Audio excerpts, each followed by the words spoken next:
आपदा में अवसर एक आया है, तो यह वास्तविक अगर धरातल पर कहीं दिखाई पड़ा है तो वह देखने वाली चीज है कि यह गंडक नदी के जो दोनों तरफ के तटबंध का जो ये बोरी भर के भरा जाता है उसी में दिखाई पड़ता है।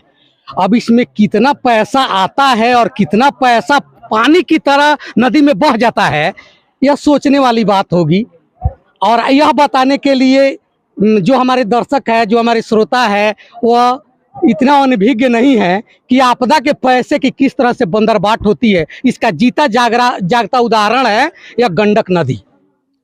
इसमें हर साल जब आग लगती है तो कुआं खूंदने का काम शुरू होता है, और जब सब जल जाता है तो फिर नया से शुरुआत किया जाता है, और बीच में जो भी गैपिंग मिलता है उसमें इसका काम नहीं किया जाता है। फिर अगले साल बरसात का इंतजार किया जाता है कि फिर नदी जिस तरह बांध तोड़ेगी उस समय उसमें काम लगाया जाएगा। यह बिहार सरकार की सबसे अच्छी नीति है कि आपदा में वो अवसर ढूंढ लेती है कि कैसे उसमें पैसा गबन करना है, कैसे घोटाला किया जाएगा। अगर सही से जांच किया जाए, सही से इसकी पड़ताल किया जाए तो यह सब चीज सामने उभर कर आएगी।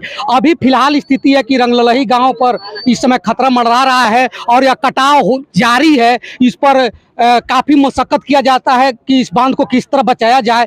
जो इसमें जितने भी वर्कर है रात दिन इस पर लगे हुए हैं। प्रशासन इस समय जितनी मुस्तैदी दिखा रही है, अगर यह साल भर में जो गैपिंग था, पानी कम था, उसमें अगर लगाई रहती तो आज ऐसी स्थिति नहीं आती। आपको दिखा रहे हैं कि ये आपदा के अवसर आपको दिखाएंगे एक चीज की। यहाँ पर देखिए यह बांध है और बांध के ठीक बगल में नदी आ चुकी है, और कटाव जो है बस कुछ ही क्षणों का काम है। मात्र एक कुछ ही अगर इसमें निष्क्रियता दिखाई जाए तो बांध कट जाएगी और कई गांव को अपने आगे उसमें ले सकती है। लेकिन अब एक चीज है कि ये आपदा में ही अवसर ढूंढना है, तो फिर ऐसी स्थितियां तो आती रहेगी। आइए यहाँ के स्थानीय लोगों से कुछ बात जानते हैं। जी भैया, आपका नाम क्या हुआ? जी, मेरा नाम दुर्गेश कुमार यादव है।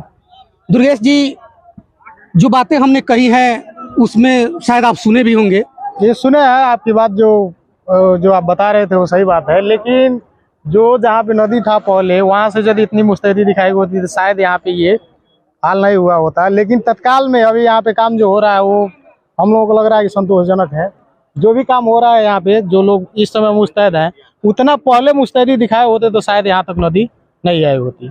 तो यह जैसे कि यह खतरा जो मान लीजिए कि आज 10 दिन 15 दिन महीना दिन की तो है नहीं, या पहले से भी इसका आभास होगा। देखिए यहाँ पे उस पे पहले से पदाधिकारी यहाँ के जो हमेशा कार्यरत रहते हैं वो लोग दिए थे। जब यहाँ से 150 मीटर दूर नदी था तब तो यहाँ के बड़े पदाधिकारी जो ऊपर से आए वो बोले कि यहाँ पे खेत बचाने का काम आप लोग कर रहे हैं, यहाँ पे गांव बचाने वाला काम नहीं हो रहा है। तो उसके चलते इसको कैंसिल कर दिया, और वहाँ जो 17 नंबर पे आपको नंबर दिखाई दे रहा है बांध, वहाँ पे काम हुआ लेकिन यहाँ पे नहीं हुआ।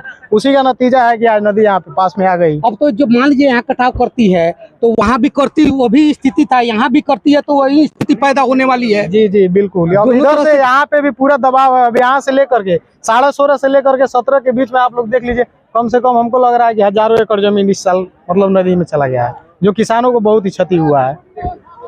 तो यह स्थिति तो लगातार मान लीजिए कि जारी रहेगी। जब ऐसी बिहार सरकार की नीति है जो मान लीजिए कि आग लगने के बाद कुआं खोदेगी, तो ऐसे तो होना ही है। हम लोग यही चाहते हैं कि जो मतलब इतना हो गया तो हो गया, लेकिन आगे से कोई भी यहाँ पे काम हो तो बाढ़ आने से पहले जो प्रबंधन का काम है वो पहले हो जाना चाहिए। जो इस समय लापरवाही के कारण जो आज हो रहा है ये नहीं हुआ होता, पहले इसको ठीक कर लिया गया होता। ठीक है सर, आपका नाम क्या हुआ? आप है यहाँ के? क्या नाम हुआ आपका? शशिकांत चौधरी। शशिकांत जी, जो काम चल रहा है संतोषजनक है? जी फिलहाल तो मतलब संतोषजनक दिखाई दे रहा है, लेकिन यही अगर पहले हुआ होता तो इस तरह का मैंने कहीं ना कहीं मन में ये अंदर है कि शायद ये पहले हो गया रहता तो किसानों की इतनी बड़ी क्षति ये मतलब दिन नहीं देखना पड़ता कि मतलब युद्ध स्तर पे काम कराना पड़ रहा है। वही आराम से काम हुआ रहता, पहले हो गया रहता तो मतलब अगल बगल जो भी खेत हैं सारे बच गए रहते और लोगों को इतना परेशानी उठाना नहीं पड़ता। और इसमें एक और चीज़ है कि मतलब इस कटाव का मुख्य कारण मानते हैं खनन विभाग को। बालू का घाट जहाँ पे बना हुआ है उसको लेके बालू नहीं निकाला गया है, और यहाँ 500 मीटर दूर तक बंदे से नहीं करना गया था, लेकिन बालू यहाँ से लगातार निकासी मतलब 50 टाली 100 टाली डेली निकलता था यहाँ से, जी जिसके कारण नदी का दबाव रुख इस तरफ हो गया है बंदे की तरफ। तो इसमें खनन विभाग भी इसमें दोषी है और जल संसाधन विभाग का भी लापरवाही है, जिसके कारण आज ये देखना ये पड़ दिन रहा है। देखना पड़ा है। आज हम लोग रात को सो नहीं पा रहे हैं कि कब क्या हो सकता है। जी। तो ऐसी स्थिति में अब आगे क्या उम्मीद की जा सकती है कि अगर ऐसी स्थिति रही कि फिर अगले साल मान लीजिए कि इस समय बांध बच जा रहा है तो हम निश्चिंत हो जाएंगे और फिर अगले साल फिर बरसात के दिन में कटाव शुरू होगा तो फिर बांध बचाएंगे। तो यही लापरवाही है हमारे यहाँ प्रशासन का, शासन प्रशासन का। अगर समय से पहले हर चीज कर लिया जाए तो लोगों को दिक्कत ही नहीं देखना पड़ेगा। बरसात का मान लीजिए टाइम नहीं रह रहा है तभी काम को कंप्लीट सारा जगह करा लिया जाए। जहाँ भी डर लगे कि यहाँ पे संभावना है कटने का, वहाँ काम पहले ही अगर सरकार करा ले तो ऐसा दिन देखने को मिलेगा ही नहीं। देखिए, गंगा नदी के तट पर पटना है तो पटना बचाने के लिए वहाँ मुस्तैद इंजीनियर सब कारगर होते हैं। बनारस के किनारे गंगा है, वो भी कटाव करे तो उसके बचाने के लिए वहाँ के इंजीनियर मुस्तैद रहते हैं। लेकिन आखिर क्या वजह है कि गंडक नदी के कटाव से यहाँ के इंजीनियर नहीं बचा पाते हैं? यह भी एक सोचने वाली बात है। वर्तमान स्थिति जो है, अब तो मैंने जो बीता हुआ है वो तो काफ़ी भयावह था, लेकिन अभी की स्थिति कैसी है? बिल्कुल नॉर्मल है, हमारा पूरा तटबंध नियंत्रण पे है। और जब पिछली बात जो बीती गई है वो भी लगभग 1.5 महीना से हम लोग ये ढाला को बचाते आ रहे हैं। अगर ये ढाला को हम लोग नहीं बचाए हुए रहते, 100 मीटर पहले अगर अगस्त महीने में ही कट गया होता और 3-3.5 लाख का पानी अगर आता तब यहाँ की स्थिति होती। तो हम लोग भरसक कोशिश किए हैं कि नदी को दूर रखा जाए, लेकिन नदी का अपना प्राकृतिक चीज़ है, इसके आगे तो हम लोग फाइट कर सकते हैं। कंट्रोल तो बिल्कुल हम लोग से हो नहीं सकता है। लेकिन एक चीज़ तो है कि समय रहते अगर इस पर कंट्रोल किया जाता नहीं, तो समय रहते ही किया गया है, समय रहते ही बात किया गया है, आज से नहीं। यहाँ जुलाई के लास्ट वीक से या कह लीजिए कि जुलाई के मिडिल से ही, बीच से ही वो जो बिल्कुल रेत का बना हुआ था, क्या कहते हैं, ढाला, तो ग्रामीणों के द्वारा रेत था। हम लोग जो स्पर बनाते हैं उसमें बहुत सारा प्रोटेक्शन वर्क रहता है, वो उस तरह का नहीं था। क्षरण होते गया, हम लोग प्रयास करते रहे, लेकिन क्षरण के आगे हम लोग अब एक विशेष जानकारी आपसे लेनी है जो हमारे दर्शकों को दिखाना होगा कि जो मान लीजिए कि इससे ज्यादा पानी और बहाव गंगा नदी का है, उस परिस्थिति में गंगा इतना कटाव क्यों नहीं करती है जबकि ये नारायणी नदी करती है? इसका कोई कारण? गंगा नदी भी कटाव बहुत करती है। गंगा नदी जब कटाव करती है ना तो 22 मीटर 25 मीटर अंडर डेप्थ ही करती है जी।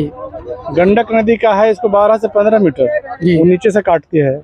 गंगा नदी थोड़ा मौका दे देती है, लेकिन ये जो है क्या होता है कि अंदर से काटने के बाद तुरंत वहाँ का मिट्टी जो है कि फंस जाता है।